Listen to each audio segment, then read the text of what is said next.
প্রথমে বলুন তো, ব্যাংকক যাওয়ার স্বপ্ন দেখেন? এবার যদি বলি পুরো ব্যাংকক শহরটাই আসলে আমাদের কলকাতা শহরের জেরক্স কপি। কি বিশ্বাস হলো না তো? জানতাম। তাহলে গল্পটা শুরু করি। ১৮৭১ সালে থাইল্যান্ডের এক রাজা ঘুরতে এলেন আমাদের কলকাতায়।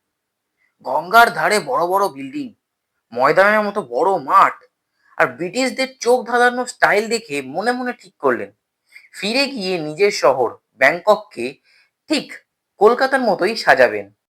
তিনি দেশে ফিরে গিয়েই শুরু করলেন আসল কাজ। আমাদের কলকাতার রাজভবনের ডিজাইন হুবহু কপি করে তিনি তৈরি করলেন ব্যাংককের বিখ্যাত দুসিত প্যালেস। শুধু তাই নয়, ধর্মতলা চৌরঙ্গীর চওড়া রাস্তা নকল করে ব্যাংককে তৈরি হলো সবচেয়ে বড় রাস্তা। বড় চমকটাই তো এখনো বাকি।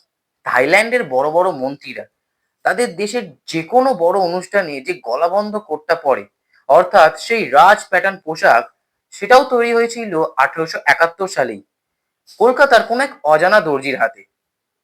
এখন ব্যাংকক সারা বিশ্ব কাঁপালেও আসলে কিন্তু কলকাতারই ছদ্মবেশ।